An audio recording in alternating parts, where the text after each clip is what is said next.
Rolling. What's up, y'all? My name is Ian Edwards, and welcome to the Soccer Comic Rant. This podcast can be found on allthingscomedy.com. You can listen to it on Art19.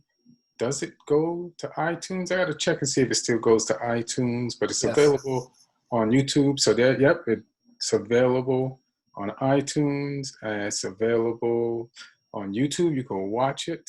Like two guys in a box talking to each other on Zoom about soccer. One of them has a nice plant in the background. So he's been hooking it up. He'd be getting more. I'll introduce Neil in a second, but I see that he's had some Zoom practice, and he's been criticized for the other rooms he's been shooting his Zoom in, and he's like stepped up his Zoom game. So I appreciate that. Yeah, and also.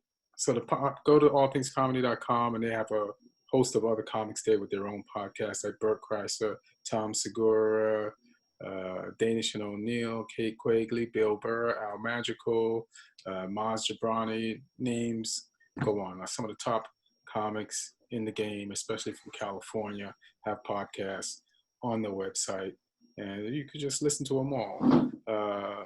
Also, my sponsor is onthevolleyapparel.com. So go to onthevolleyapparel.com, and they have tanks, hoodies, T-shirts, and sweatshirts with hip-hop soccer emblems on the front. And you go to the site, they have it for male and female. Use my promo code, Comic Rant, and you get 20% off.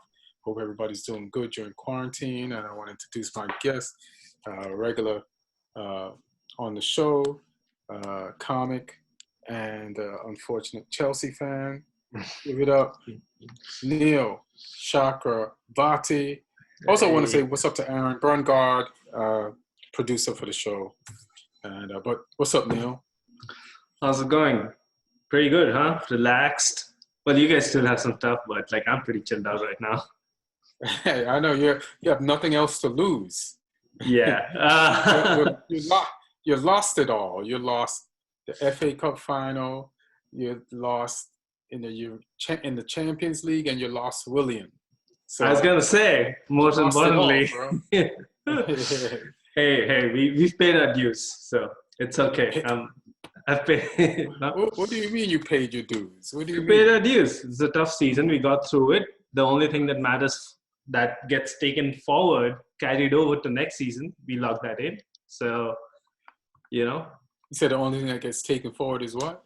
The Champions League spot, right? That's the only thing. Right. That's but pretty kind of relieved because it looked touch and go at certain points of the season, but it's finally done with. It was it was a survival season for us, and I'm happy, looking forward. Things are looking good. Are you sure? Yeah. You guys got no defense. The Chelsea has no defense. The future is bright. Like, unlike this plant that you're talking about, this is the best kind of plant, by the way. It's a dead one, so I don't need to do anything to it. It's plastic. It's. I don't even know what it is, but it's not something that needs water on it. That's all I know. Suppose it's real and you're not watering it, and it just dies one day when you do come home. Hey, then this is the messy of all plants because it's been around. It's been in that place for a couple of years now. All right. And you never watered it, so it's not real. All right. No. I guess it's not real if it's alive after that long. But defense. I don't know. Maybe we'll come to that later. But if you wanna, what do you wanna start with? I guess. Yeah, we'll go back to Chelsea later. Just remind me. Yeah. But a bunch of shit just happened with Chelsea. Like you guys just played. Let's just deal with it now. You just played the Champions League. Fine, not final. Of course, not final. You were down a bunch of goals anyway. I watched the match yesterday with a friend, and you guys were outschooled and outclassed against a team you were down in goals to anyway. So you had to go forward, and it's terrible when a team that has defensive problems has to go forward and get goals and make stuff up. And it just played completely into Bayern Munich's hands. Yeah, I mean, we literally just played like you would expect one of the maybe the 16 to 20th places team in Europe to play against, probably one of the best teams in Europe. You got completely schooled is the right word. We got completely schooled. And just looking at things, the way that they haven't played a football game. I think they played like a short friendly or something, but they haven't actually played football for a while now since their league finished so far early. But even then, it seemed like they're the ones who've been playing week in, week out, and we are the ones without. That's just the difference in levels, and it's a huge difference. I think in the entire season, right. We've played a lot of good teams who are above our levels, but the two Bayern Munich games are the two games where I was like, well, this is just something else. Like I don't even feel that we're part of the game anymore. I know it's like when you guys play Man U.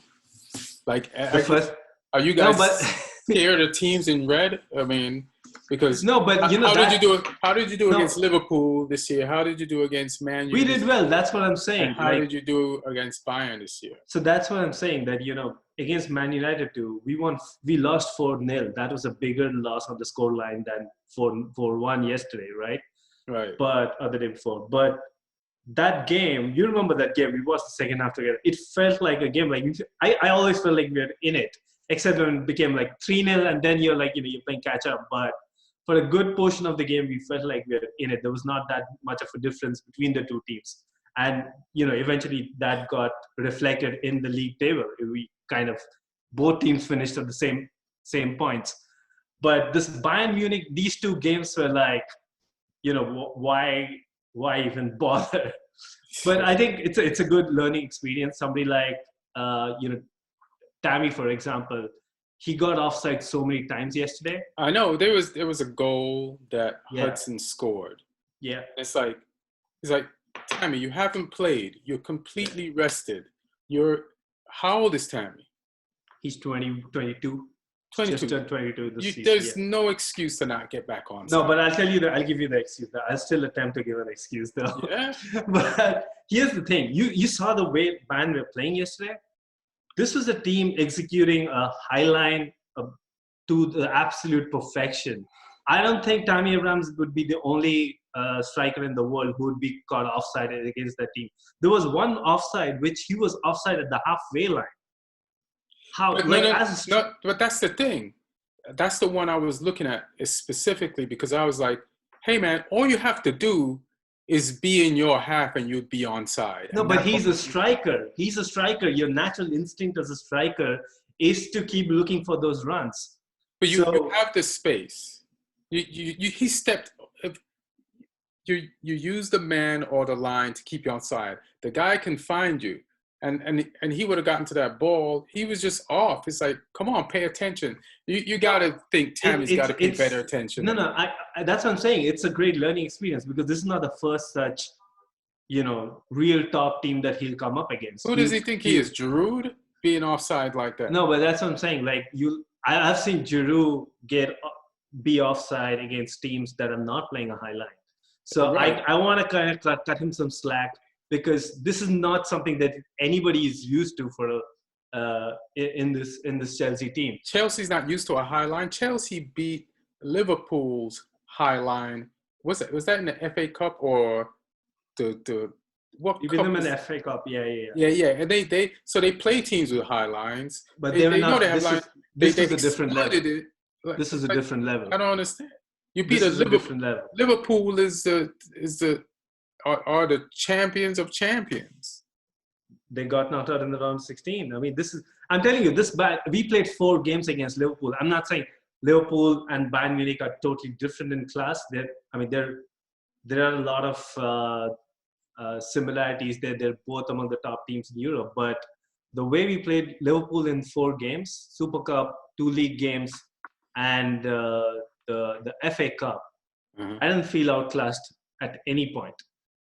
But here, this is something Tammy has to learn. I'm not saying that Tammy is the real deal already, and this is not something he should take on board. He should take this on board. But I know a lot of strikers who would have struggled playing, playing that fine line in a game like this one. So, he got a goal. Let me tell you something. Tammy don't learn to stay onside, then he'll just have to watch Werner stay onside and score No, but goal that's what I'm saying. from the sideline. I've seen Werner make those be offside too against Bayern Munich in the Bundesliga. So it's not unique to somebody like Tammy Abraham. Like I don't, but I mean, it does not have some special offside trap that can't be beat. I mean, they were playing offside trap on the halfway line. What more can you like? How much more? Stay at the half line. Then you have the thing to mark it, and then wait and trust your player to get the ball to you. It's like being a striker is calm, cool, collective, and being ice cold and trusting your teammates. And I didn't see Tammy doing that. And that shows a lack of confidence in his team, him being offside that much. It's something that he and has there was to laziness add to his game. And there was definitely laziness involved, especially on the Hudson-Odoi goal. I think the Hudson-Odoi goal he could have done better, but that was that goal, because I wanted it so badly to count, because that's such a typical Callum Hudson-Odoi goal. I've seen it happen so many times during his youth career, but it's never happened in his senior career. He finally got it done, and it was heartbreaking. And thanks to his best friend Tammy. All gone. Thanks, Tammy. Yeah, but this is a learning experience for a lot of these players, and you look at Liverpool. It's a team that's on top of their game. They're winning everything in sight, and it's a team full of, except for one or two players, full of late bloomers. So there's a lot of. What team is that? Liverpool. You said it's a team full of late bloomers? Yeah, like you look at the team, except for Joe Gomez and Alexander Arnold, almost all of them reached elite level after the age of 24, 25. So, how many of you knew what Gini Wijnaldum was doing a few years ago? I always thought Gini Wijnaldum was an outstanding player. He has not surprised me. I just always hoped that people would start giving him the credit that he deserved, But it took a while, right, for him to. It's not like he's playing exactly the same way as he's doing now, and it's just been a matter of time. He's obviously added a lot to his game, which is what a lot of players in our team, your team, they have to add those, because a 30-point or a 40-point gap does not lie. You need to make that up by everybody increasing their levels, and hopefully, that's something that'll come. But this is a good start, is what I'm saying. I don't think there are late bloomers as much as you improve as soon as you get into Klopp's camp. So they're Klopp bloomers. Like you get with Klopp, and automatically your game goes to the next level. Now, I've seen Mohamed Salah play against Shrewsbury, and this is not the same player. So, I mean, if you're Mo Salah, you pay. What do you mean? I've seen him play for Chelsea against Shrewsbury Town, and he was kicking balls into the park. But he wasn't. Klopp wasn't his coach. Your boy was Mourinho. Yes, Mourinho was his coach. Yeah, but you can't. There's obviously stuff that was there, good things about his game, raw talent, right. But that refinement, that honing. That happened even before he came to club in Roma itself. He had a great season. He had a great season, but he's still I used to watch some of those Roma games. Yeah, but he still was not this good. Yeah, I mean, he scored 31 goals or 32 goals in his first season in the Premier League. So yeah. He came into the league like he was.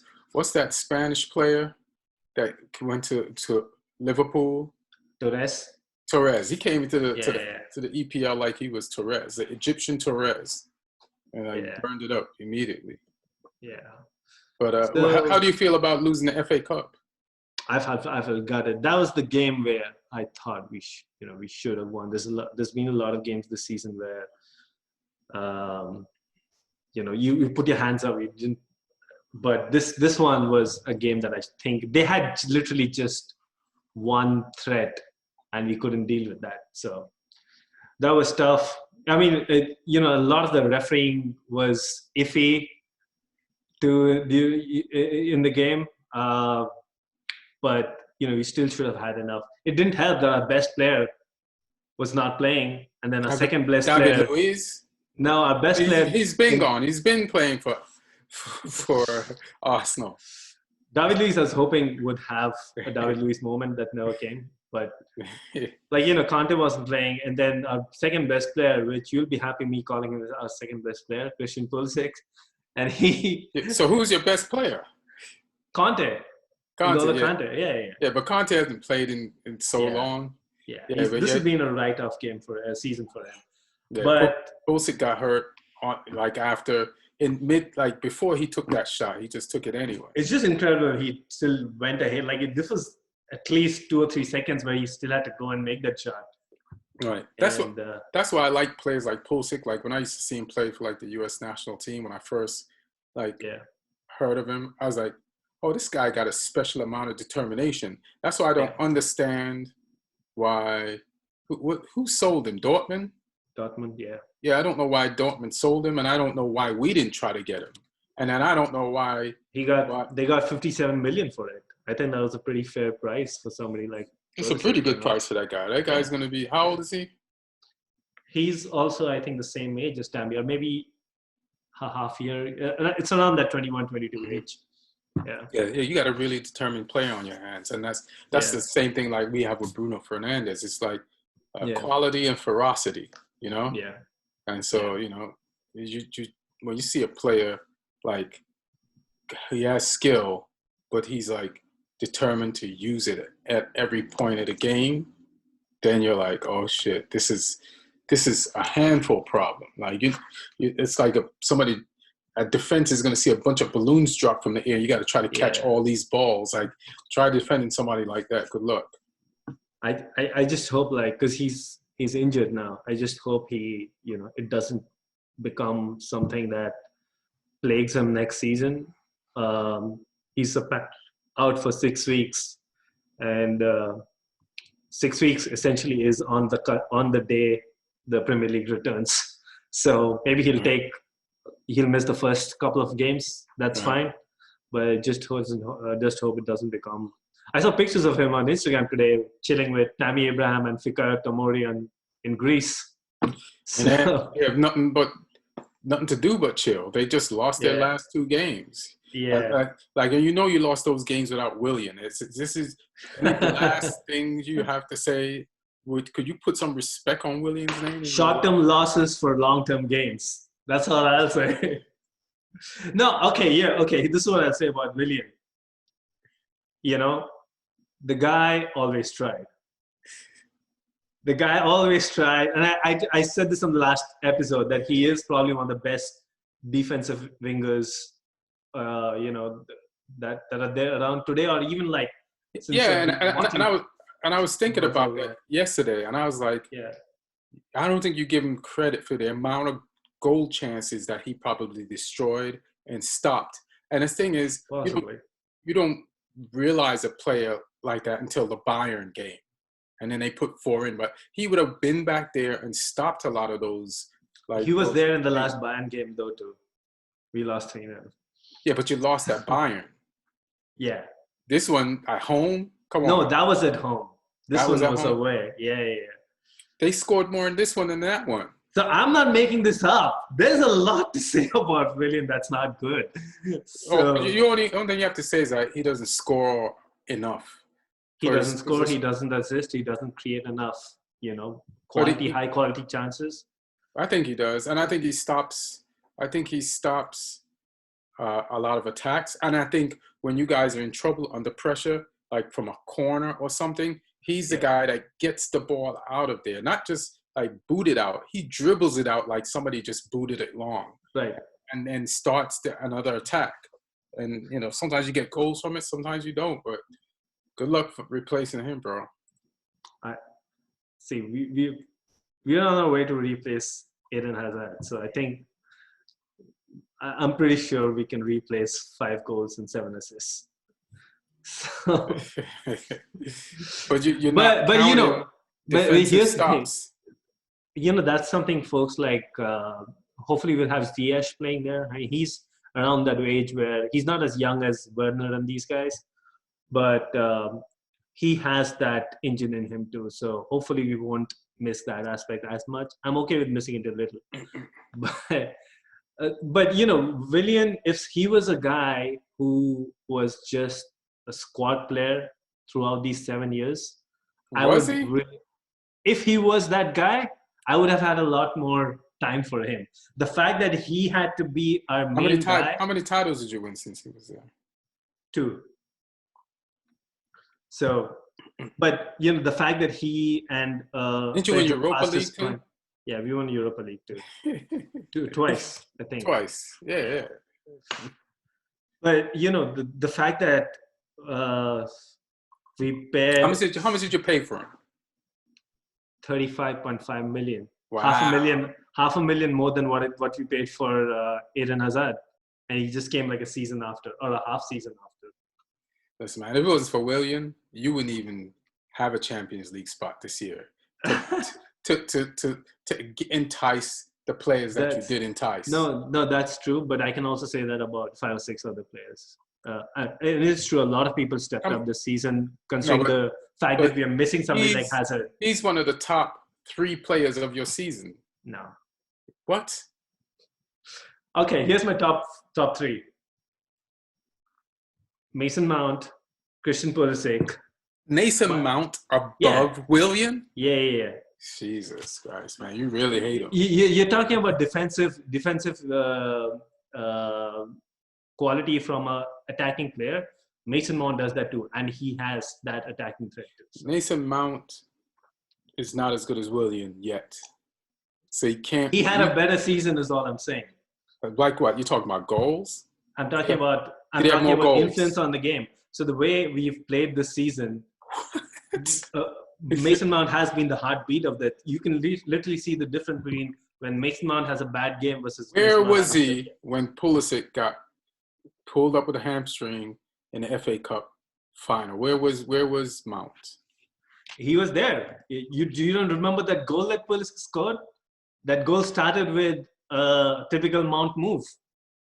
I thought Pulisic started it, got it to Mount, then kept moving, then ended up on. That's Mount. It was Pulisic and Mount putting pressure in that midfield. Where was he after that? Because everybody's saying you guys lost intensity after Pulisic came out the game, and then they can't say you lost intensity when Willian didn't come out the game, because Willian wasn't in the game. Like, Willian plays with intensity. That you needed that. Why didn't are you telling me that we haven't lost games this season with Willian on the pitch? Because Willian's played the most games out of, and we've lost games. You came fourth. We came fourth. You came fourth with a Willian. Yeah, but and you lost 2 key matches towards the end without him, but you won since the restart, right? Yeah. You've won most of your games with Willian, and you lost most of your games without him. No, so he missed the last game of the season. Mm-hmm. We needed a win to secure Champions League football. Guess who stepped up? Mason Mount, free kick, top left corner. And Pulisic scoring that game too? No, we won 2-0. Pulisic didn't score. Mason Mount and Olivier Giroud scored. Okay. So Giroud had a good end of the season. Yeah. It's the first time in his career, I think, that he scored with that frequency. He does a lot of other things, but he's not known to be this guy who puts up a volume of goals. No, I think he did decent at Arsenal. Like, there's some players that sometimes I don't know what coaches are doing. Like I used to talk to my friend that he's a big Arsenal fan. I used to say Giroud wasn't good enough. I said, but your coach took him out when he was on a scoring streak. And I'm like, why did he stop him? Like, I don't know, man. It's just weird. And then I do admit there was a period when Giroud did get to Chelsea and you play him and you'd get nothing from him. But, he definitely came back and turned the whole thing around. Yeah.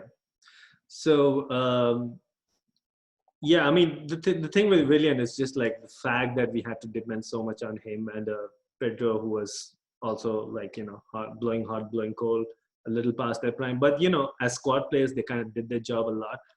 So I'll never have bad things to say about Willian in terms of his character and attitude, and the giving their 100% is just the quality that I have had a huge problem with, and I feel we're getting an upgrade, and I feel that team like Chelsea, who aims to be at the top end of English football, deserves more than that.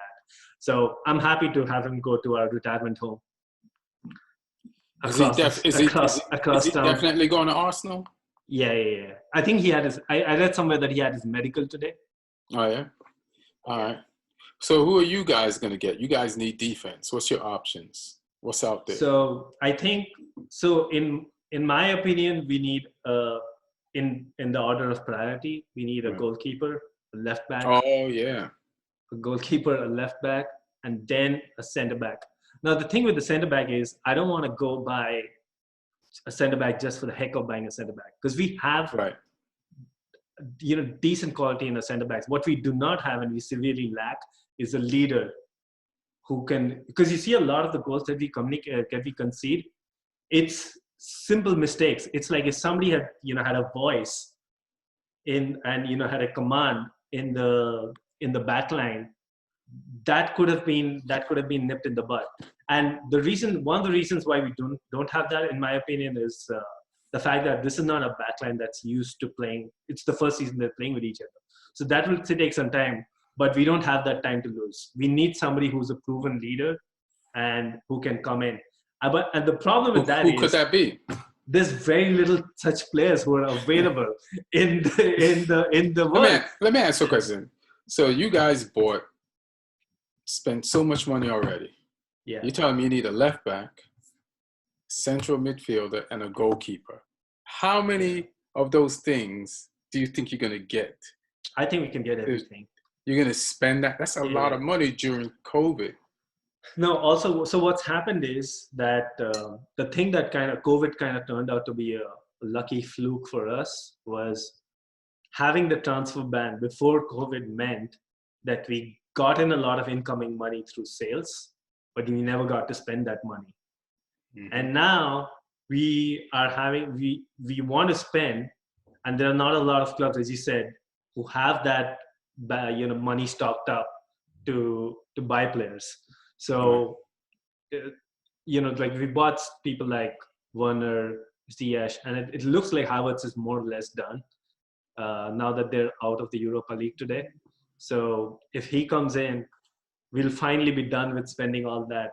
I say guys should forget Havertz. I think we're way too far down the line to start forgetting about Havertz right now. There's no such thing as too far down the line. Like it's too far down the line. I think is he amazing? You're gonna turn him into a defender? Listen, this is no. But that's because you're assuming that only one of these two things can be done. That's not the case. No, but you need three things done. Havertz is 4. No, but okay. Hear my point. So with Havertz, the purchase of Havertz, we'll finally be done with spending all that money we had stocked up. Now it's about buying more players, right? We have a whole lot of players to offload too, who have good value in the market. So we have to. So the two left backs we have, Alonso, Emerson, either one of them or both of them will go towards funding a new left back. And what happened to you with Emerson? Because before he was this hopeful guy. Yeah. You were happy about him, and then is it one game that like destroyed your confidence in him? Like what happened? No, one game. I mean, it's not just yesterday's game. It's been ever since he's come back from. His major thing was his pace, right, as a fullback, right. And he could dribble. He still dribbles now, but if you don't have that pace with you, you're not gonna that end product is gonna suffer. Either end of your game is gonna suffer because you're not gonna be able to track back. If you see the goals he conceded against Bayern, Emerson's nowhere in the picture. He's literally pulled in Alonso. And don't you think? Right? Don't you think he's just needs more time to get over this injury? Maybe, but we don't have. And then his speed will pick up. Like maybe. September. Like he's got the break. He can rest, get his injury better, and then like it's crazy how you're done with him already. Well, I mean, my point is, how many games has he played since he's been back? He's played on and off. Like we've not given him that many opportunities. That's true. Right. But the way I look at it right now is that there's no time to lose. You can't hope another season And also the problem is left back is one of those few positions at Chelsea that we don't have somebody good in the academy. So it's not even like this. There's this kid who I can, like in midfield we have these players who I can, I'd be fine not buying somebody, or even in center back. But we need a left back. We've needed left back for a while. So, Ashley Cole left in 2013. So we've not had like a really world-class left back for a while. So I think it's time to put some money there. You are ruthless. You don't care about anybody. Well, I am ruthless. The club is not. That's why we've still been. That's why we still have. But I don't know if your ruthlessness is always justified. Helpful or not? Yeah. Well, maybe it's not justified, but I'll say it's helpful. I don't know if it's helpful. You're getting rid of players. That I know. Okay. Here's another thing, though. Emerson is also at an age where typically players don't keep improving beyond that. How old is he? So I think he's around 27 now, or maybe like 25, 26. So is he really going to improve if his pace is not going to get back? I don't know. How do you know it's not going to get back? And my point is, like, either Alonso or Emerson, one of these guys have to go and need to get a new guy. So one of them. Yeah. So we have like enough players. And you just mentioned one player that you're going to get. One position. I'm coming to the rest. Center backs, I think we have 4 center backs. I think if you see the pecking order right now, the 2 at the lowest are Christensen and Rudiger. So if you're getting a center back, each of these can go for 30, 20 million. And that's your 50 million that you need to get a new center back. And similarly, in midfield, we have Jorginho and Barkley, both who likely go. Now, me and my friend was just laughing at Barkley yesterday because we just don't believe in him.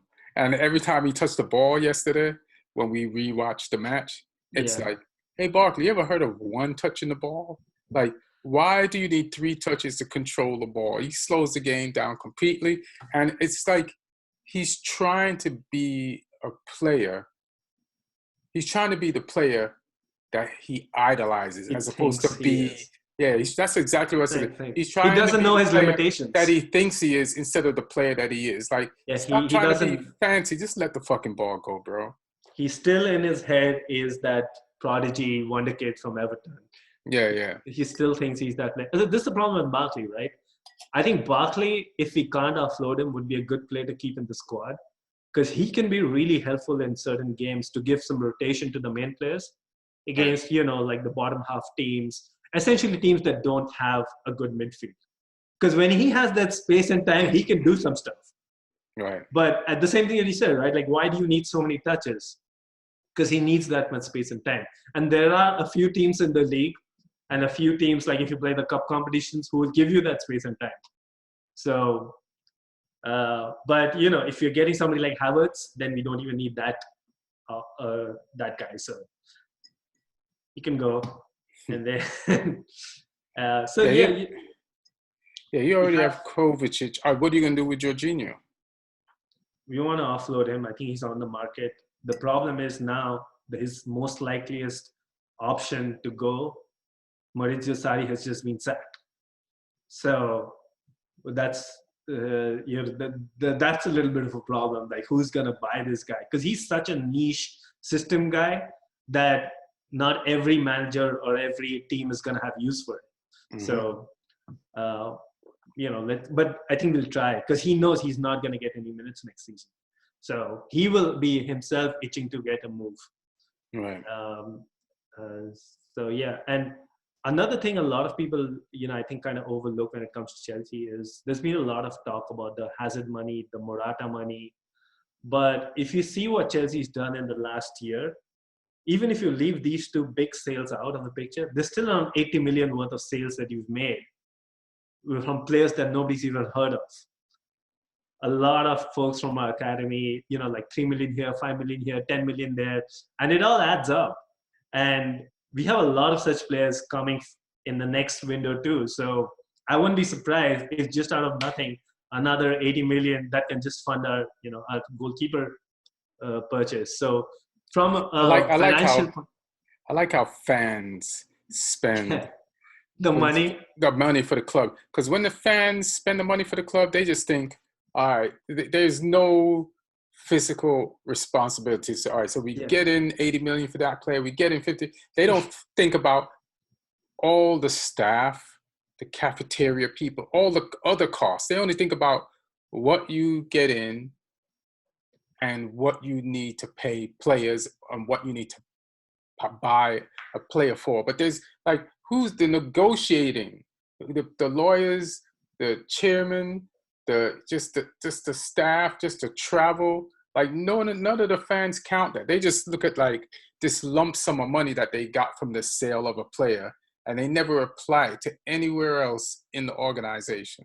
But to be fair, that those transfer purchases are the biggest chunk of the stuff that you're talking about is obviously It's a lot of money, man. This is important, people. but it's not significant for a club of the Chelsea, United. The kind of money you gain even from winning one game or like in the Champions League Food. What makes about up for all food? of that. Feeding all the players. Like Yeah. you can't just. What about It's not a medical? lot of funny because I've looked at the sheets that different clubs come up with, and it's Mhm. really those incidentals aren't really even the wages for everybody apart from the first team squad and the one or two coaches is not really a lot. So I wouldn't really be bothered about it. I think it's a big deal for I know somebody you like wouldn't be bothered about it much. because you're just a fan who just wants the team to buy the players so that you can win. Fans don't care. They have no physical, like even like, and I've said this on the show before. Like you need to the fans. You need to back the manager to buy players. Like they did. The players didn't work out. They backed them, but if they don't even count the money for the players that they were happy and excited about that the team bought, but when the player doesn't work out, they just like that is erased from their memory. Like No, this that is true. seems. Like, somebody like Timi Bakayoko, I was really excited by him when we bought him. And Mhm. he absolutely did not work out. So those, Right. those, and it was the right kind of purchase to make at that point. This guy had just had a great season with Monaco. They reached that was that Monaco golden generation. But signings like the thing that it really pisses me off are signings like Zappacosta, Drinkwater, where on the day the signing is happening that this is a bad signing, and we spend like a good money. We spend upwards of 30 million on each of those players. So Mhm. I'm not asking Chelsea or, when I look at these things, I'm not saying do anything. Conte Against. wanted his buddy over there with him. He just won a league title with him. He's like, hey, I miss Drinkwater. Yeah. Could you bring him over so like we could team up again? Just get Riyad Mahrez. We needed a right finger. We're suffering with Willian. Should have got that guy. Suffering, please. How dare No, you? but so my point is like, I'm not asking Chelsea to do something that they haven't already done. Spend the same amount of money, have that same kind of net spend that you've had all these years. Just don't waste that money.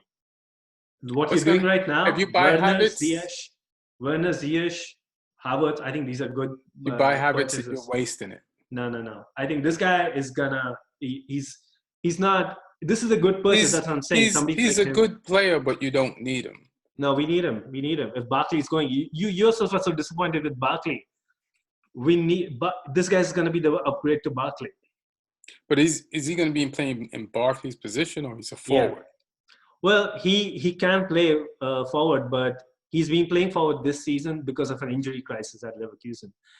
I've seen interviews of him where he says that his favorite position is that number 8 to the right.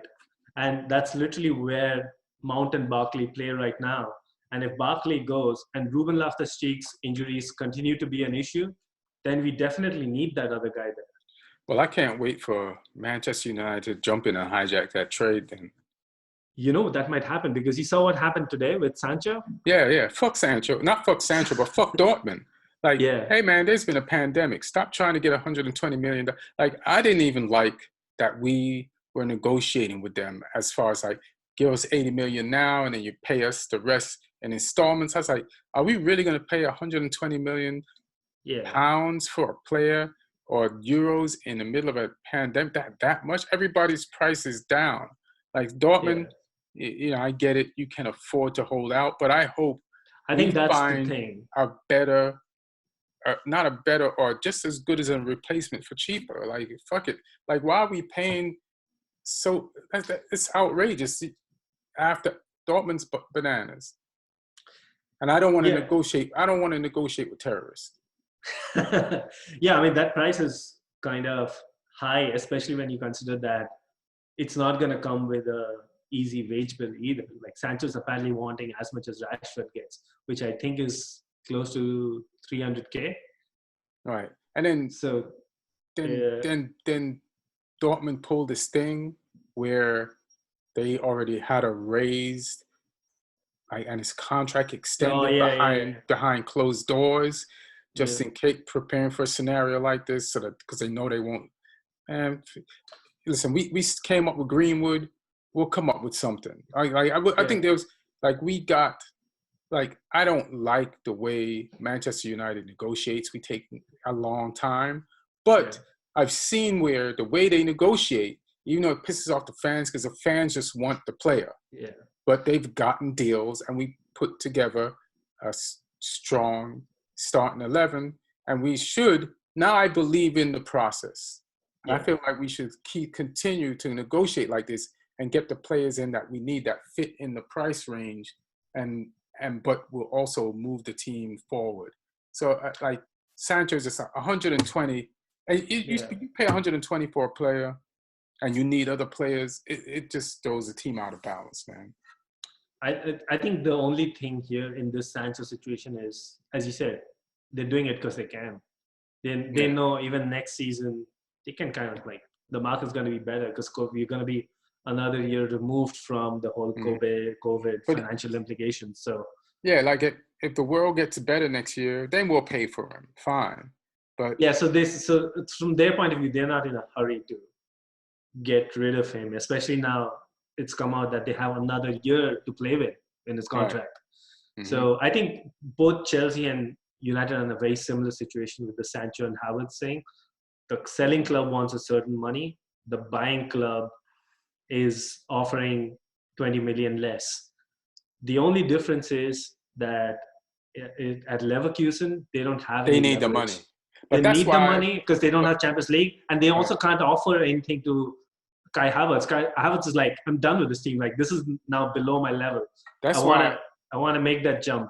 Sancho can still be happy playing with Erling Haaland, playing with, Willian Brandt, playing under... Sancho could still be happy coming in second in the Bundesliga. Listen, that's why... Listen, because Havertz costs less than Sancho, I feel like Man United will be like... That's pretty possible. I wouldn't be surprised, though. I'm like, why don't we swoop? Like, we should be swooping right now, pay Leverkusen what they want, and just take him. And just... Because it's less than Sancho. He has 100 million. The potential. Who wants 100 million? Havertz. I thought they wanted... I think they want Havertz. They want 100. We're offering 80, so something like that. All in euros, All in euros? We'll do it in euros, because it's cheaper. Yeah. But I'm insulted by Dortmund. And Man United fans, I've been watching the United stand, and they want the deal done. I'm like, guys, people just want shit. They just want... It's like, just want the new toy. The new toy. He's too much. This goes against all the dealings and the pattern of when we started to officially get our shit together. This deal goes against the philosophy of that. And I hated the philosophy, but I've seen its effectiveness. Let's stick with the philosophy. Fuck Dortmund. That's my last word on that. I think it's gonna... but the problem is, the one thing that you can't criticize about United is they do these bidding wars so publicly. Like, it becomes a case of, who's losing face. And that's not a smart way to go about business, especially if you're serious about the bid. Like Bruno Fernandes, the same thing happened. Harry Maguire, the same thing happened. Aaron Wan-Bissaka, the same thing happened. And it's happening all over again. Like, But I don't think you can hide bidding on a player. Like every time I turn on YouTube, if I turn it on 5 times a day, there's another video. First of all, linking players that we're not interested in to the team, and then there's like new update on an old update, which means there is no update. And it's like, I don't even think it's public. It's just like there's rumors and there's true shit. A lot of that comes from the club too, right? The club briefs. The club has its own coterie of these journalists, the inner circle, who they brief every once in a while on stuff. So, the club can do a few things to like keep things under wraps. Like Chelsea, we've not been successful doing it all the time, but we managed to do it at least most of the times. I feel like you do it most of the time. I feel like I hear I'll just hear.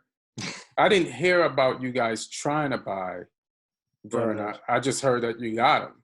Even Ziyech, same thing. Or Pulisic or Ziyech. Yeah, I'm like, Pulisic. I'm like, shit. What? I just wonder why we're not going after these people. Yeah. Apparently, Werner, you guys were interested, but it looked like he was going to Liverpool, for the longest time. But again, they didn't want to pay up that amount of money. So even though I don't get it, because his release clause was 53 million. So it's cheap. It doesn't make any sense. Quality. Yeah. So we'll see, like, by the end of this window, who is actually able. I think a lot of teams and clubs and officials have said so many things about, the COVID economy. It's going to have this implication, that implication. We really will not know until the actual window closes. We know who has spent how much, and we also get a sense of how much the closing of the stadium, matchgate revenue has affected the financials. Yeah, we don't really know right now. Like, all the games got played, so everybody got the TV money, right? Right. So, and TV money is supposed to make up the biggest chunk of every club's revenue these days. So they got the Champions League money or the Europa League money or whatever. So you're missing out literally on match day receipts. And how much, is it really moving the needle that much? Probably pays for like a Dejan Lovren or something, that much money. I don't know. Missing what money? The gate receipt money? The gate receipts, the ticketing money. I think it adds up. Yeah, but I understand, like, even going forward next season also you might not make any gate money. Right. But you're losing out on season tickets and stuff. I mean, you lose it. Here's where you're losing out, like, in a compounded interest way, because I'm into watching the games without a crowd. I just love football. Some people can't. Oh. So then after a while, the more people fall out of love with watching these crowdless games, then the ratings drop, and then the less TV money, it's just, why should we pay you for this thing that's not bringing in these ratings, And maybe so you mean the viewership money? Yeah. the viewership. But I guess the good thing with that is, and the sport is not growing. Yeah, that's possible. Yeah. But unless this becomes because all these leagues have long-term contracts in place. Yeah. With the TV companies. So I don't know. Let's see. But there's a lot of unknown. I feel like some of this is overplayed. I can understand clubs like West Ham and clubs down the table that are really gonna get impacted because they're not playing with that much money to begin with. Right. But I feel like with these top clubs, some of this financial panic is overplayed. So, I mean, my point is, if you can play 100 million for Sancho, what's an extra 20 million to Manchester United? I mean, we can't pay 120 million for Sancho. We refused, so that's the problem. No, but you're okay with paying 100 million. So what's an extra 20 million? I'm so emotionally angry right now. I'd rather just get Havertz and say fuck Dortmund. Yeah, you probably need another attacking midfielder more than you need another winger, because you have Greenwood, you have Rashford, you have Yeah, Marshall yeah. compared to wing. And then somebody gets injured, you rotate them, you move them. You know, I just need somebody who's versatile that mixes in with the three people we already got, and can also slide into, you know, if Fernando gets hurt, just take his place and just play it that way. So yeah, I mean, it can happen. I've seen these things happen. We've seen these things happen, right? Like a lot of times, you know, team comes in, swoops in, and it's not like we've been really cutthroat with this transfer either, because we are still trying to haggle the price down. because you know you need your money for maybe. a defender and a goalkeeper, and is it a right back? Is it right back or left? Left back, yeah. Left back. Possibly, but you know, I don't agree with that. But I'm saying that the fact that we're haggling can give that space for another club to come in and swoop in. I hope it doesn't happen, but Come on, man, you swoop. Yeah. Let's get this. Let's get this. We got to have it. Let's So yeah.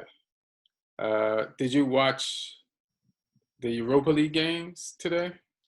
I watched I watched the greatest goalkeeping performance I've ever seen. What was going on with the Copenhagen goalkeeper? Yeah. I guess he's a hater, bro. He's a hater. He's very disrespectful, and he's a hater.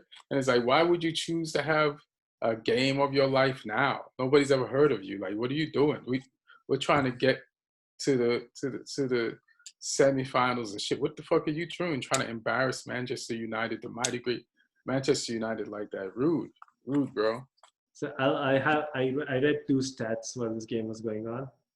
The first was saves made by Carl Johansson, the Copenhagen keeper tonight, 13.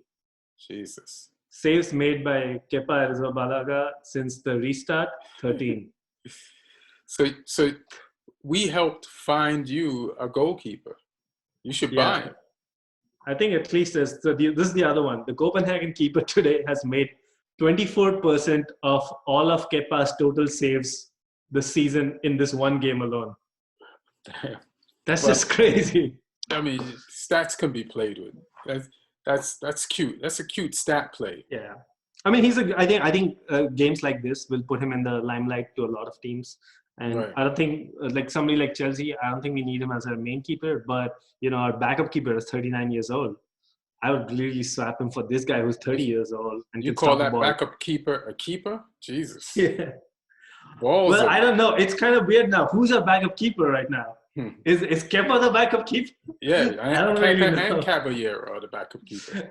This was such a cute moment after the Bayern Munich game. Caballero was giving an interview, and he kind of behaved as if he has the number 1 jersey. And he's like, yeah, I have the number 1 jersey, so I'm gonna give it a fight. Like, bro, like, what are you talking about, dude?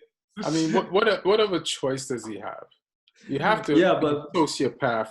You have to fake it till you make it. Yeah, exactly. Whatever choice is it. Like he needs his confidence. Yeah. If his confidence goes, he's done. So he might as well say that I should. It was fun to see him say that. So I watched the Man United Copenhagen game that we were just talking about, and it was tough to watch, but we did it. We got the penalty. We did it. Some players showed up at different times. Like everybody showed up late for the game, no matter the fact that they were on the field and there in Germany playing. When that whistle blew, Man United was not ready for this game. And we made mistakes and we stumbled and we lost the ball, and it just looked like we just looked like. I was like, where is this game being played? Like, did they have jet lag? Is it from going to Mars? Because I thought Germany was not that far. And it's that they had jet lag. It's like, it's like and our precision was off. Like watching that game has made me my synapses has thrown that off. I can't even say words right because I'm mirroring my team right now. Are you a little concerned with the fact that you have that period where you're scoring a whole bunch of goals, right? And it's kind of over the last 5, 6, 7 games dried up. Are you a little concerned about that? No, teams are more ready for us. Yeah. But you know what? Here's the thing that I want to give us credit for: our defense. Like people are saying, we need to buy a new central defender, and they said Lindelof ain't good enough, Maguire ain't good enough, but we don't let goals in. We were Yeah. third in the league in defense this year. Yeah. Uh, only Liverpool, the league champs, had less goals scored on them. So I just feel like I just want to give Maguire and Lindelof and whoever's back there or the whole team just props for defense. Even and it's crazy when De Gea has had a season where you're like he's no longer one of the top goalkeepers in the world. Yeah. Like who so I forgot what you asked, but I'm just saying that. No, I think fans get a little thrown off when a defender makes a mistake.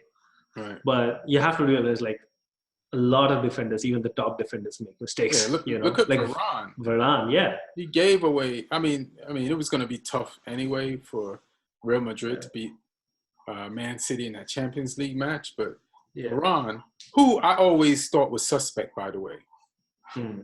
So I'm not as surprised as most people that he made those mistakes against Man City the other day. Like I just always, but I always thought that he's young and he'll get better. But it's time to be better. Yeah, so I think with somebody like Maguire, right? He still has. He does a competent job, and Lindelof I think has good games and bad. But if you give a pairing a run, you've already got a great defensive right back. You've already got you have Luke Shaw on the left, who if he can stay out of the hospital is good. Yeah. So I would say defensively, the only thing you probably should consider getting is a new, more athletic DM, because I don't know. I'm still not convinced with Matic and Fred on that position. I mean, I want to get some things first before we get that. Yeah. Like the who do you think you want to get first? Like, what's more of a priority? I would because we came third in the league defensively, and we played bad today. Copenhagen didn't score. Like we're always in games. I feel like we need to get another attacking midfielder and a right-sided player, just so to compete with the starters and to like today. Like he did well when he came in today, but you're Manchester United and Juan Mata, who's old, was a good player and is old. Ex-Chelsea guy is coming. You just don't want to bring Juan Mata off the bench and then wonder if he's going to have a good game. Yeah. And then you don't want to bring Lingard off the bench and wonder if he's going to. You want to bring people off the bench that you're like, oh, this player is a good player. It's like, listen. Like, I freaked out when they started making subs.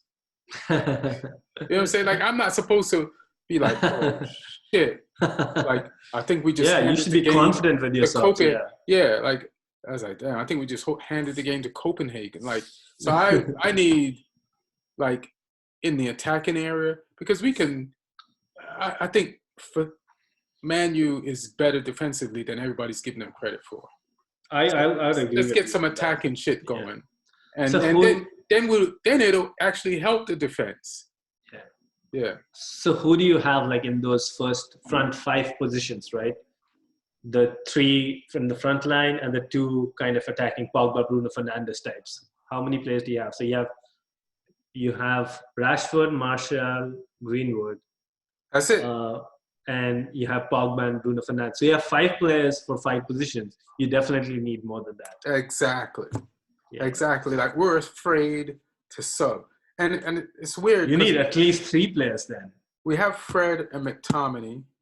Right? But they're behind, right? They're not going to play in the Pogba or the Bruno Fernandes role.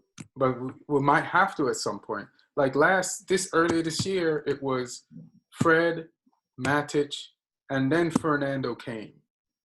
Yeah. You know, and so it's like because Pogba was injured, and then we weren't even using Greenwood. Then I still believe in what's his name, Daniel James. Oh yeah, as a backup, I guess he's not that bad. Yeah, I think we should have brought him on today, but Mata did well. Yeah. But yeah, you know, I like him. Yeah, so you have Dan James, that's 6. So you still need around 2 or 3 more players because that's 5 positions we are talking about, you know. Right, yeah. And Like you're gonna quality have, too. yeah, you don't want, that's the problem. Like Chelsea's had that problem, you know, for a long time. We've had players, but then the drop off from the main starting 11 player to the guy on the bench is huge. Yeah. And that's what we are trying. So, you know, it may look from the outside that we don't need somebody like Havertz, but we kind of need him because if he either goes on the bench or if he starts, either way, the quality on the bench improves. And you need that across a season that the next season that's coming up is going to be a cramped up season again because you're starting a month later. And there are going to be injuries. There's going to be stupid national team breaks. There's going to be, loss of form. So you're going to have to play a lot of midweek games. So you need that kind of, you need 3 players for every 2 positions is what I feel. 3 good players. Damn. And then the 4th guy can be a guy like a Daniel James kind of guy. So 2 wingers, you need 3 wingers who are good. 2 attacking midfielders, you need 3 attacking midfielders who are good. 2 fullbacks, you need 3 fullbacks. That's my point. I mean, I'll take him. Like, we definitely missed Luke Shaw because he does stuff on the attack that Williams wasn't doing today. Like, Williams would get down there, and because he's a right-footed player playing on the left, there's a cross he should have made, but he checked back. Like, down by... Yeah, and it was like, if he was left-footed, he would have just put that in. And then Shaw just effortlessly joins the attack. So he's just really good over there. So, but I believe in Williams, though. It's like he has this, talk about quality and ferocity. Like, I think he has that. And he's young, so I think he'll definitely get better. He's, like, serious about the game. Like, the intensity, when you look at him, just like, oh, this guy just wants to play football. All he knows is about being a professional, and he's a kid. And he's from your academy too, right? Yeah. I mean, yeah, man. Of course. I think it helps having, like, a few, because they get it more than... Yeah, it's been, you could tell it's been drilled into him, like, what it means to be a Man United player. Yeah. So I think both our clubs are at a very similar crossroads. well, we need attack. You need defense. Yeah, and I hope we swoop on your dude. Then we need attack and defense. Yeah. So, I hope this Europa League is not going to be easy though, because you think you're the Europa League. You don't. There's 2 legendary teams, Inter Milan and Man United. Then there's Sevilla left, who's won the competition more than anybody else.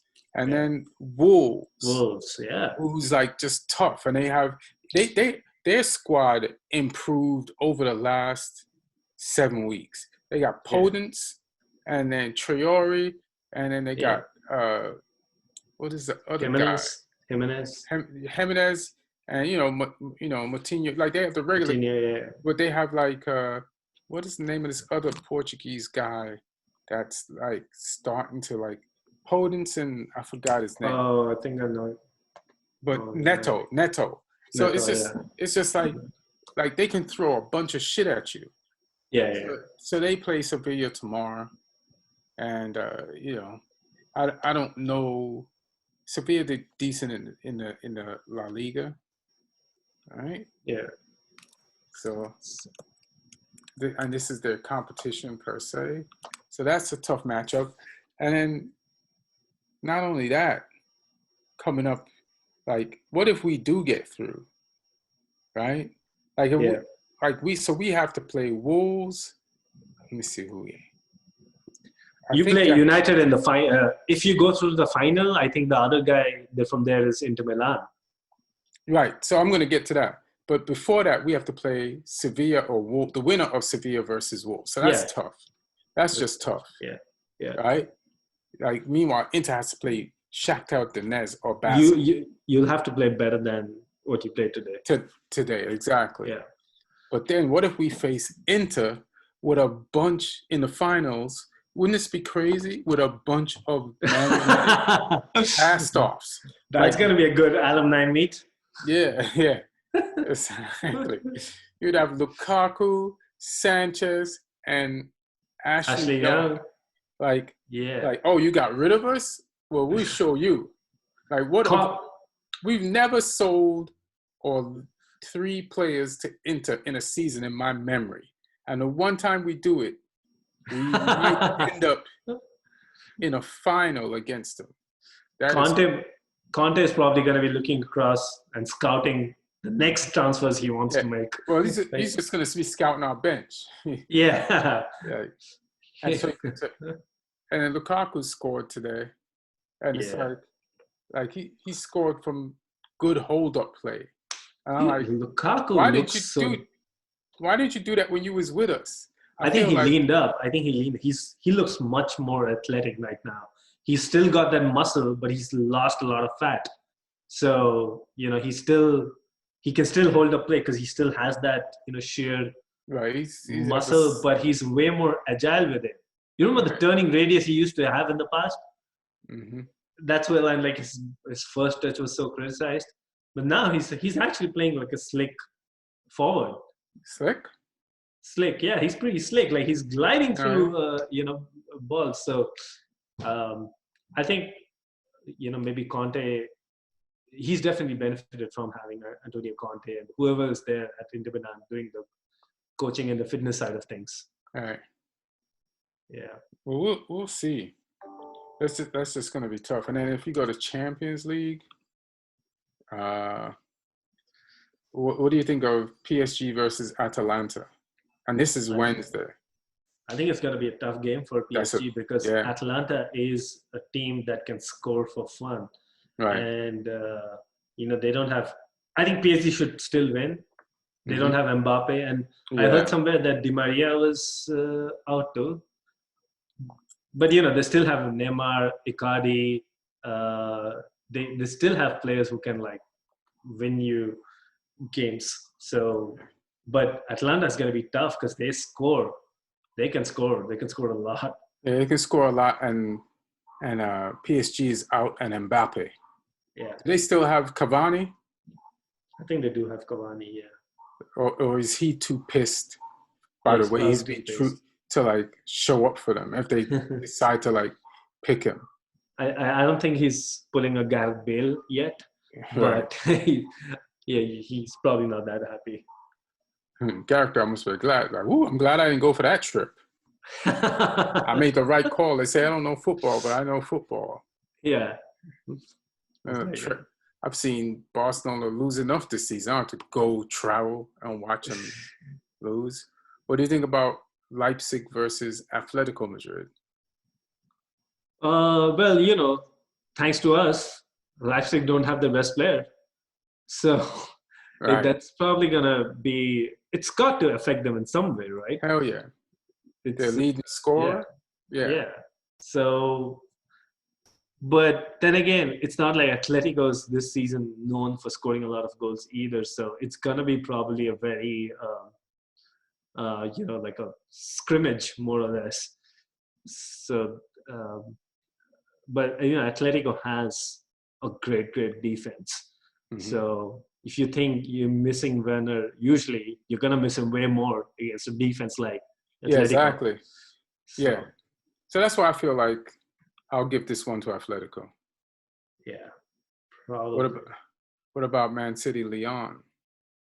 They should get this done. How does Man City do this? Like every single time, how do they end up with the easiest? Like you can just blindly pick up what is the easiest chit in the hat, and it's gonna be Man City. In case there. So you think? Well, they just had to beat Real Madrid. Yeah, well, yeah, they had to beat Real Madrid, but it's to get the sweet, sweet prize of Lyon. but it's And like Leon just beat off the Juventus, so yeah. I mean, they could have got Juventus. You're right. yeah. But this is the easiest. I mean, yeah, Leon. I would just say no. They should get this done. I don't think we should. I don't think that nothing's going to happen there. Yeah, they should definitely get it done. So that's the quarterfinals, right? Yeah. Yeah, quarterfinals. And then what about Bayern versus Barcelona, the two B teams? That's probably the best game of the entire round. I think those are the only two teams remaining who have won the Champions League in the past. Let me see. I don't think any of the other teams have won a Champions League. Let me see if PSG has PSG. PSG has not. No? PSG has not. So they just went to a final. Yeah. No, I don't even think they went to a final. I don't even think they went to a semi-final. They've been really bad, even though they spent so much money. They've not been good in Champions League. So I mean, PSG has a domestic treble. Yeah. I mean, it's like literally playing three different versions of the Community Shield. But man, you're disrespectful, bro. No, I'm not disrespectful to the league. I'm just disrespectful to how lopsided the resources are with PSG. If any other team wins the Liga, that's really credible. So yeah, they're on like a Bayern streak. Yeah. But at least Bayern has to sweat a little bit because Haaland will do something, or Sancho's gonna do something, or Werner does something. But yeah, these guys something else. So yeah, I think that game's gonna be a good game, and Messi has to turn up. He has how many? He's probably won one Champions League in the last 7-8 years. Poor guy. He's won 4. I think he's won 4. The first one he barely played. I don't think that should count as him winning because he was 16, 17. He barely played a game. It's Messi. He won't count it either. But he still got 4. But it's been so long. I'm saying in the last 7-8 years, which is his prime, he's won just 1. I don't think he's happy with that. He's not happy, but he was busy also winning the league all those times. That's true. But and he has this is the only chance of a trophy this year. But this Bayern team, it's they're just so else. It's something else. They're just so well put together that they're the best transitioning team as far as how to get rid of old players and bring in new players and mix them together so that they're not all right, this is a year when we don't expect to win because we're going through a transition. They've been mixing and matching and changing over at a good rate to stay at the top. And the players that you thought were out under other coaches are back, like Muller. Yeah. And the defense is rearranged, and Davis is I just want to watch that game, not even for Messi. It's rare when you watch a game to say, it's do you want to see in a Barcelona Bayern? I want to see Alphonso Davies because I just can't believe how young he is, how fast he is, and how composed he is. And they're probably going to go put him on Messi because Messi likes to play him from the right-hand side. Yeah, so that's going to be delicious to watch. Yeah. But maybe Messi can get him yellow carded out the game. Yeah, well, he got a penalty, right, this game? Or he did not get a penalty or something? Yeah, Messi? Yeah. Yeah, he got a penalty off Koulibaly. Koulibaly was doing some Ross Barkley shit in his box, gets a loose ball, and it's let it go, Koulibaly. Just boot it. Then Messi, takes it from him. And then he's trying to naturally clear the ball before Messi could get it, and he kicks Messi's foot. Penalty. See, that's another thing that, so the kind of game Koulibaly had, which centre back are you really going to spend big money on? Because there's no Van Dijk option out there. But you say that, but Van Dijk made some huge mistakes the last few games. That's true. Yeah. People, I guess Chelsea made some mistakes. Yeah. So everybody, yeah, against Chelsea. So Yeah, but people, like at least with Van Dijk, that he has that proven record of leadership, and it's not gonna be the one guy who I actually but wanted so to does get. Koulibaly. Yeah, but I've seen these mistakes from Koulibaly every season though, so I don't know. I'm not that much on the Koulibaly train, but Yeah, me neither. I'm not on the Koulibaly train either. I think he's especially with his getting age and the old. money he's gonna come out. Yeah, yeah. That's Yeah, again doesn't fit into our thing. yeah, and also his game is dependent on pace. I don't know what's gonna Right. happen with pace once you hit a certain age. So the guy I really want, the Mhm. only center back we've been linked to who excites me is this guy Jose Jimenez from Atletico Madrid, and I really Okay. like that guy. Like, um, I think he's somebody. He's from Uruguay, and he's somebody I think who can really. He has the skill set and the leadership to set things right. But the problem is he has 110 million release clause. Damn, So, it must be really good. 110. Jesus. so, You know but what? You need him. we need him. I'd say sell two center backs, get this guy, and we'll think about making up that money later. Because you buy a guy like that, you will not have to spend next window. You'll not have to spend next summer. So, you can either build a team. I remember we were talking about this on the podcast a couple of months back, and I think pre-COVID, like the template Liverpool has shown in terms of building a title-winning squad, a Champions League winning squad. They did it in a way which, you fix a few holes first and Mhm. then let that team run its course for a season. And then you really know, okay, what other things need to get fixed. And then you go buy like a center back and a keeper, pay good money for it. Right. So you can do it that way. But I feel so that's one way you can go. But my point is, if you're ready to spend that much money, why not just do it all at once? You've already had this one season to know where your holes are in the squad. There's not some magic that you're gonna come across next season. We're talking about positions that have deficiencies in the squad. So instead of buying these 5 players over 2 seasons, buy them all at once. Then you don't have to buy them the next season. But you're also buying them while they're available. Yeah. Yeah, yeah. Yeah. Yeah. Yeah. But, Yeah, like somebody like Harvard's probably not going to be available next season. Shit, he might not be available by the time we get off this call. Hopefully we swooped. Come on, man, you swoop. That was another game that I was watching along with the Copenhagen game because I wanted to see Leverkusen get knocked out. Uh-huh. Because apparently the one thing that's holding up the entire transfer is Leverkusen still being in the Europa League. They don't want any distractions. Right. I'm like, that's not fair, bro. Have a distraction, all right? Like, you can do it, man. And then I saw that, so Havertz scored. So Inter Milan went 2-0 up. Uh-huh. And I was so happy. And I think a lot of Chelsea fans were happy. We were all back to our days of Antonio, like praising Conte. But then Havertz scored. And it almost felt like the way he did not celebrate at all, he probably realized, oops, what have I done here? Hilarious. So I hope like we see some good things on the Havertz, some good news soon. We'll see. Let me see if there's anything else to talk about. If there is something that you can think of or remember, let me know. But let me see. Maurizio Sarri getting sacked and Andre Pirlo being the new Juventus coach/manager. What do you think about Sarri getting sacked?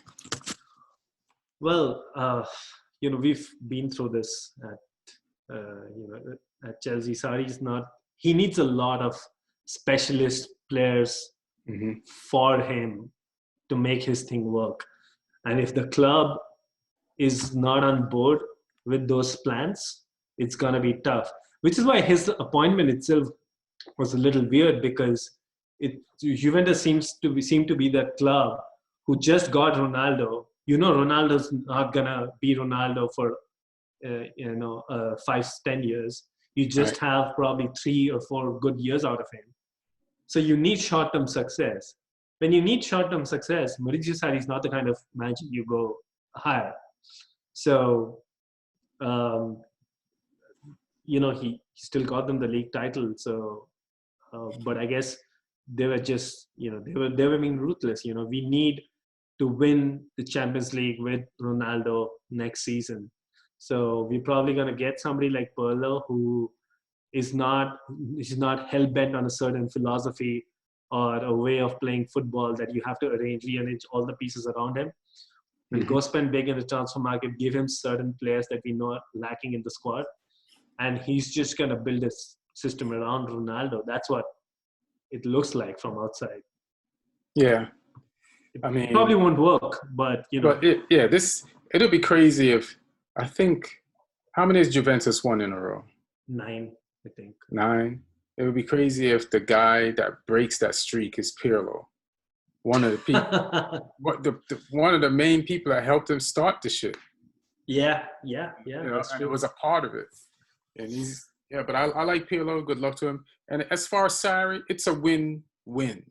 Like, they fired you, but now you have a title from a major country. And before it was like, Sarri's a genius, his theory and the way he plays football. But now you have Europa League and you have a Serie A title. And you can get work somewhere else. Like, people are going to hire Sarri because they like his brand of attractive football. And maybe that's wherever he goes, maybe that's where your boy Jorginho is going to go. So he's still, he still might have somewhere to go by the end of all this. I was surprised that they didn't try and go get Pochettino. That guy's sitting there not having somewhere to go. Who, Inter? Yeah. Pochettino is another manager who's not like, he'll play a functional system. He's not that much of a theoretical guy. He can be pragmatic, He's built a system around Harry Kane. He can probably do the same around Ronaldo. But I don't know. Like, I just found it a little odd that nobody's looking at Pochettino because he's been chilling. It's been almost a year now. I mean, you're not going to hear from the small teams that contacted him because some teams might be thinking like, if Everton can get Ancelotti, who's won everything, let's call and see what like Pochettino's, and Pochettino's, more options might become available because now the season is over in every country. So we'll see. Yeah. Maybe Barcelona could be his next stop. Nah, he turned it down already, I thought. He said something weird a long time back about not coaching Barcelona. About how Barcelona is not, because he used to play for and manage Espanyol, and they're like rivals. So he said something about not going in for Barcelona. So he's not going to go in for Barcelona. Yeah. All right, we'll see. I'm trying to think of see if cover all the news. Lukaku has scored 9 consecutive Europa League games, so he's got the record for that. Whoop-de-damn-do. Nobody cares, Lukaku. I'm glad he's doing good. Yeah. But we don't miss him.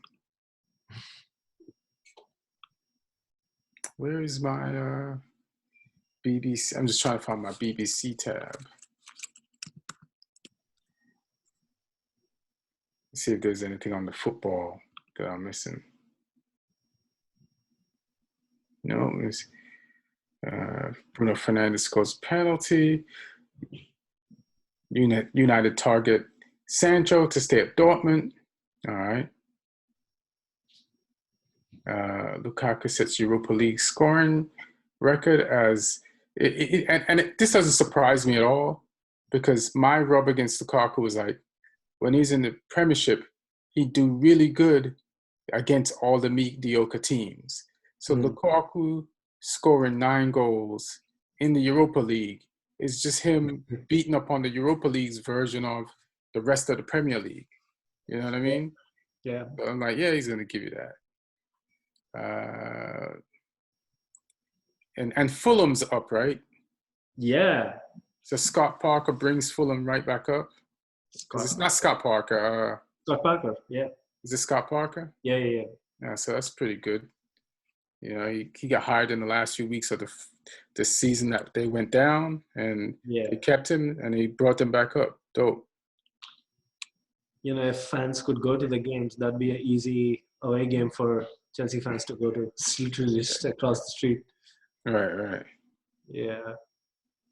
So it's good to, you know, have a team like Fulham, which is got Fulham, Leeds, and West Brom. Those are three, you know, teams with a lot of fan base coming into the Premier League. Yeah. Yeah. I don't see anything else. Nathan Ake moved to Man City. I think that's the biggest transfer news that has been confirmed, right? I don't know. Oh, they don't have it. So he got you. Man, they're going to be so disappointed. Well, you know, I heard I was initially wondering why would they go for somebody like Nathan Ake, because he's left-footed too, just like Laporte, and he's not that great in there again, just like Laporte. But seems like they'll get him as backup to Laporte and not as to pair him. They might still go for another centre back.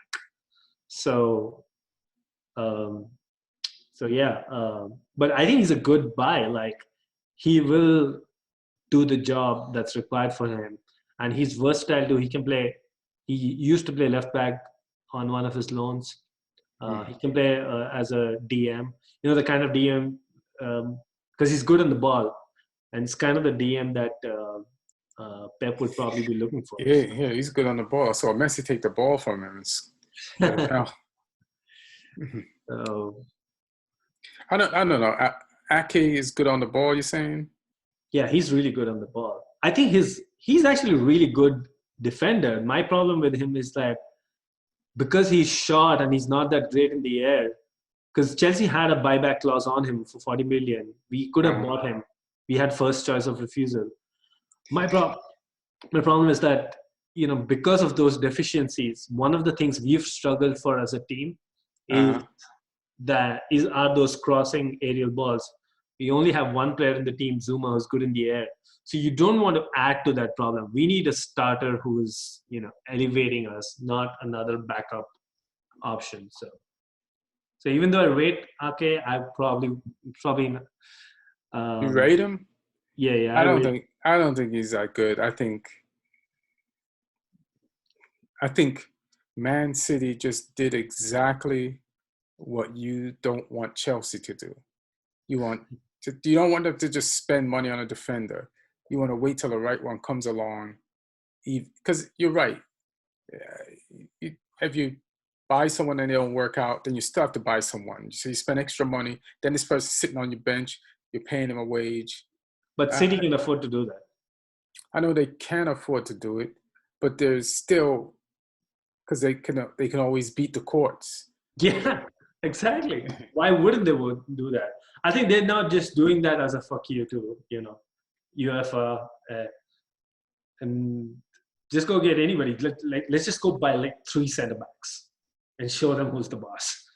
You know? So hilarious. That's what they do. Like, every season they spend they've bought 400 million worth of fullbacks, and they're not happy with the ones they have right now. And Kyle Walker's their best one.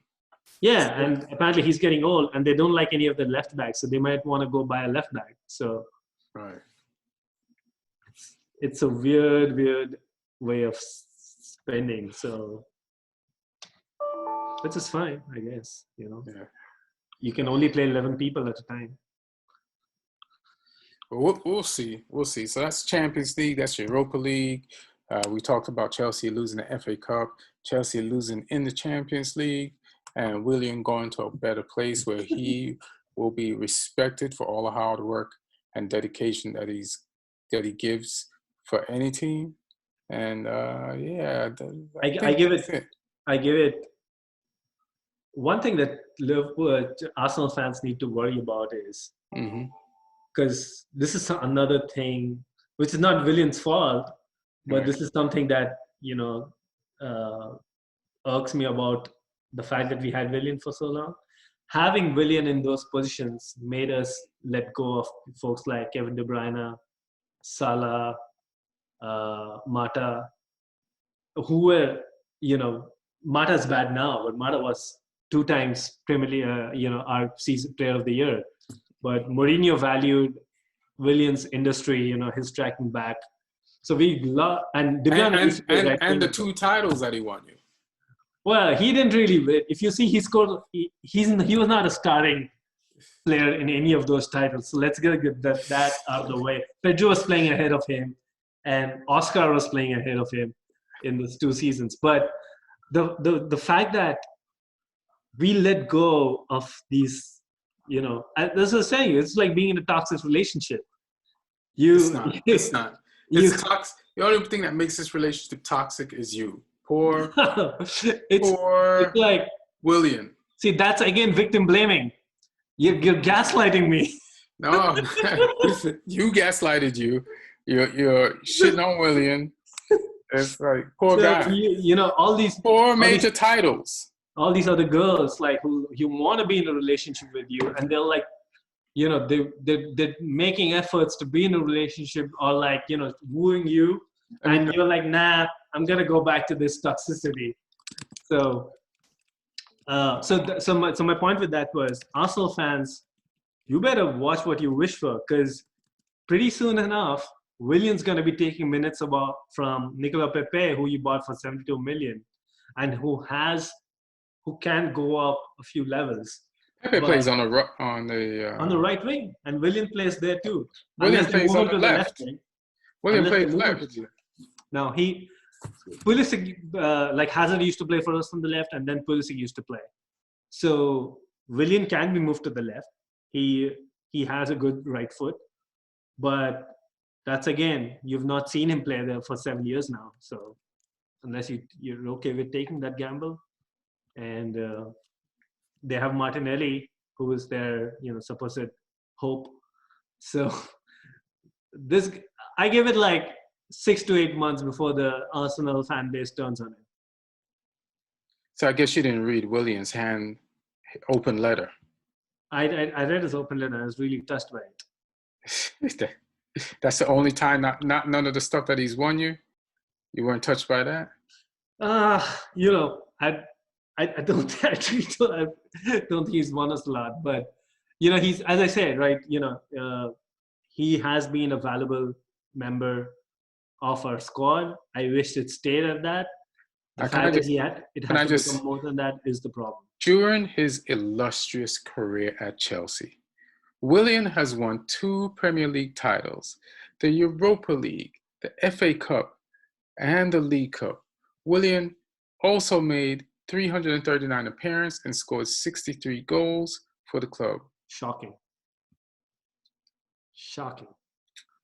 339 appearances, 63, and only 37 of them in the Premier League. He's a defensive midfielder, bro. I wish I just think you're looking at him in the wrong. He's not the player. He's a really good player playing in a position that it's like when people feel like when Beckham came to America for $50 million. People expected to see goals, but he's a midfielder. You know what I mean? Like Willian is he should have been though. He is a midfielder. Like he's a midfielder if I've ever seen one. He's not a forward. So I get your point on that, and I concede that. If you're saying that managers did not use him the right way, they did and they didn't. That's a fair point. They did and they didn't. They put him in a position where people like you wouldn't like him. And he said, all right, I'll do it. But he's not a natural scorer. But he is a really good player. Like somebody should have always been in front of Willian on whatever side of the field he played on. Yeah, but we never saw him play there. So it's not like we played, 4-4-2. If he was probably a wing, so when Conte played 2 seasons as a wing back, he played the 3-4-3. Yeah, maybe he should have been a wing back, He could have did that for you too. He could have, but he did. So I can only judge him on the basis of what he did. Yeah, a Europa League, You'll two be you'll be Premier Leagues, surprised if you see the number of minutes or FA Cup. the number of minutes he played in the 2 league-winning seasons. It's shockingly low. It's not even, because you get to play a maximum of 3,400 minutes. I don't even think he played 2,400 in either of those seasons. So you're all up in the stats. What's that? I said, damn, you're all up in the stats. On Willian, yeah. When you hate somebody, you're like I would hate to like say somebody accuses you of something, right? and they're gonna take you to court. You'll go dig up their past and find all their dirt and use it against them. But you're that type of person. The thing with Willian is he's like Trump. You don't even need to go on the second. Oh boy. You got it. You find so much dirt on the first page itself. There's probably some good stuff in the second page. Yeah, exactly. Which you're completely willing to ignore it though, because it doesn't fit your agenda. Page for that. Like if you looked up Willian's defensive stats, yeah, he'd be great. Like, yeah, exactly. He's a midfielder. He's not he shouldn't have been a forward. Probably. Yeah. But, if I buy a hooker, I need it to behave like a hooker. Yeah, but if you buy a hooker to do some shit that she's not into, and she's like, I'll do it anyway. Oh, by the way, I did not say a hooker. I said a hookah, like a shisha. Right. Yeah. I want to clarify that. You think changing it to an even harder word for me to pronounce is going to help the explanation? No, that's because I'm sitting and I was just looking at a hookah I have here in the room. So you have a hooker in the corner? Yeah. You have a chick sitting in the corner listening. No. A chick that you bought on the streets, just listening to you do the podcast. After the podcast, you're gonna. I'm probably gonna have to have my shisha in the frame. Shisha sounds more like a hooker than a hooker. Hooker's name? Yeah, shisha just sounds like a derogatory name for a prostitute. So good luck. I was loving the Willian conversation way more than this one. That made you feel less uncomfortable. Yeah. Unlike Willian, I'm not great at defending myself.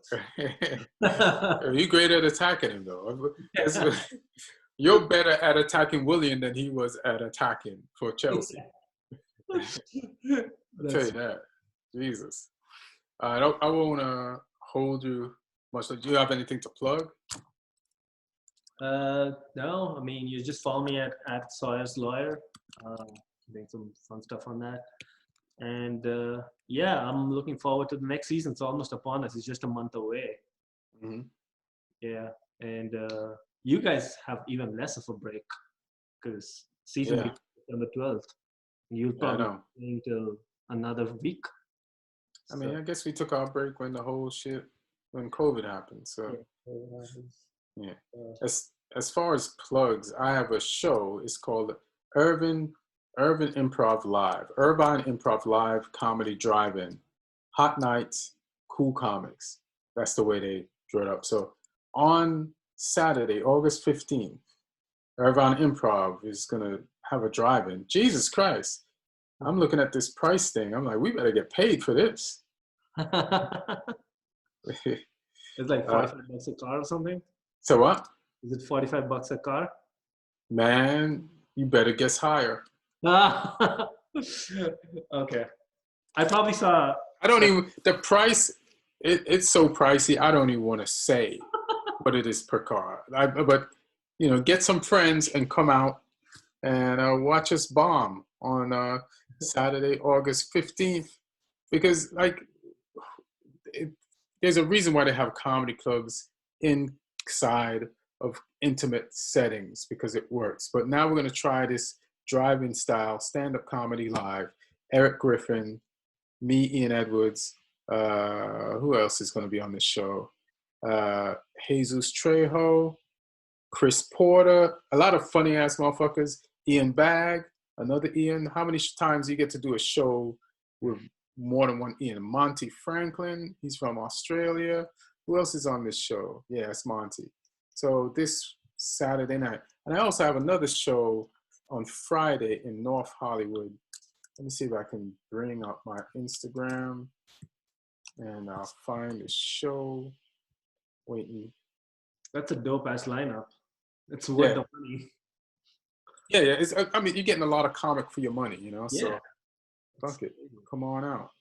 It's like those, what's the thing? The oddball comedy. Yeah. I know. I couldn't get booked on Oddball, but I can get booked to go to Irvine and to do drive-in comedy. And August 14th, from 7 to 9 p.m., North Hollywood. There's a, what do they call it? It's called Low Key Outside Social Distance Comedy Show. So just put in Low Key Outside and look that up. August 14th. Is that August 14th? Is that Saturday too? Were both these things on Saturday? No, one's Friday. Yeah, that's Friday. Yeah, so okay. So one's a Friday, 7 to 9 p.m. North Hollywood. Go to my Instagram at Ian Edwards Comic, and you'll see the thing for both shows. And that's what I got going. I'm gonna try to do some socially distanced comedy outside and see if I can get back in the groove of these things. So like the comics are rusty, the audiences are going to be rusty. So let's we're all going to perform like Manchester United performed today. Is this going to be a first first physical show? Yeah. I've done a Zoom show before. Yeah. But not That's amazing. But I hope it turns out well. Yeah, me too. Two of us. So are the comics going to be is you going to be in a like a elevated stage or something? I don't know. I got to get there and see how it's, what it's going to look like, I'm trying to think, is it going to be similar to the drive-in theaters, because you have like the radio frequencies hooked up into your car? Right. Yeah, I don't know. I don't know how they're gonna do this. Because the Irvine Improv was not normally a drive-in, so I don't know how they're gonna do this. Yeah, how are people gonna hear this? I'm sure they're gonna. Yeah, they might do that. That's the best way to possibly do it. Yeah, but they're probably already very well organized and getting this thing out. Yeah. Sure. Yeah, probably well organized. We'll see. Yeah. Okay. All right, cool. So I got that, and go to my website at Ian Edwards Comic, and you'll see my podcast there, and also my album 100% Half-Ass, produced by Conan's record label. And that's it. Thanks, Neil, coming on and constantly trashing Willian. And I think I said more good stuff about him. What?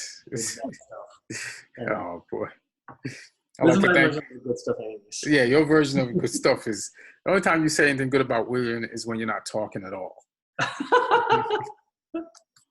That's the only time. That's a nice shirt. What year is that? This is probably it's got a drug on it. Oh, that's wow. That was a good shirt. I think this is 2010. But you didn't buy it back then, right? Yeah, I bought it back then, but it's been a while. That was the fit back then? Yeah. I think by then they started having fit stuff. Oh yeah. I got some shirts and they're too big. Like this I love this shirt. The design of this shirt. Yeah. It's like, but back then it was like. Oh no, but Vodafone is way back. You're talking back. 90s or early 2000s. Early 2000s. But this was a dope shirt. When they had this shirt, it's not even our colors per se. This is Beckham territory. Yeah. Yeah. I mean, hey man, I've been a fan for a while, bro. Yeah, I had a bunch of these jerseys that were lying all over the place, Oh and yeah. he just kept getting moved from box to box to box. I finally took the time when Lampard became manager. I took the time to like go dig in and Oh yeah. find my Lampard jersey. Then I found this guy too. Yeah, I was thinking about getting some AC Milan stuff because they're my team in the Italian league. I'm Yeah, thinking about getting some. I got a Real Madrid shirt, but I might get like their training shit because they're my La yeah. Liga team. So maybe some Bayern shit. I like Bayern. They're my German team. By Dortmund. Fun that. Fuck, fuck them, fuck them. And I hope we meet them at some point and beat them. Yeah. Yeah. With the Sancho winner. So what? You guys. I hope you guys get Sancho. No, but I seriously hope you guys get Sancho because I think the league's gonna look good with somebody. Do you really want us to get Sancho? Yeah. I really want you guys to get Sancho because. And you want to play us with Sancho? Yeah, I mean, I think we can handle him. We'll get another defensive winger to handle Sancho. Shit. But I really like Sancho, and I feel like I think he'll do well at Dortmund too. But I feel like it's time that he comes home. I mean, I like him too, but I don't want to pay. It's too. It is not proportional to pay that much money for him. Yeah. Based on the pay that other players in the league, he's not like that's. That's like you have to have won something money. So okay, like, tell me this thing. Like a World Cup or some shit money. Say, you know what I mean? Yeah, but like hypothetically, if some club wanted to buy Rashford off of you guys, how much would you sell him for? We wouldn't sell him. But that's the. I can't even get into that. They would never do that. But I think that's where the challenge is. They would not sell him unless the amount is really big. Because even Sancho is equally valuable. But Dortmund is a selling club. Like always a selling club at a high. If you go through the list of like the players that they've sold. But they sold Dembele, Aubameyang. They sold Dembele at 145 million. That's and how that work out for Barcelona? Yeah, we're not doing that. That's why we're not doing that. It's not. It's too much. Jadon Sancho is good, but he ain't 120 million good. We shouldn't even be talking to anybody that throws that number at us. Yeah, but I don't know. I feel like it depends on what the club's valuation is. If United feel he's good for 100 million, you should go get him. I don't think that's their. Oh yeah, I don't think he's 120 million good, and I could be wrong because he can play for us at least 10 years. Yeah, he's only 20, and then we could still sell him, and then we could win some shit with him. But it's still high. Like I can't wrap my head around paying that much. No, I hear your point. And as I said, like I see a similar situation Chelsea and Havertz too. But I just feel like the clubs like ours do not haggle over 10, 20 million. It's not worth it in the long run. Yeah, but we shouldn't even get to that. Yeah, it shouldn't even get to that, bro. I think we had to have a conversation with them because everybody was expecting us to get them. Yeah. But it's too much. Yeah. Yeah. All right. Well, good having you. Thanks for being on. Give a shout out to Aaron Brungardt, the show's producer. And we'll see y'all next week. There'll be more Europa League and Champions League results. I guess Champions League this week. There's Europa League games tomorrow. There's Champions League games, I think Wednesday, Thursday, Friday. So we still got a lot of footballs. Fuck it. And it's gonna roll on. We're gonna have preseason friendlies before you know it. Yeah, I might tap out of those. Like I need to go to Greece and chill out. Yeah. And then come back. Convince Sancho.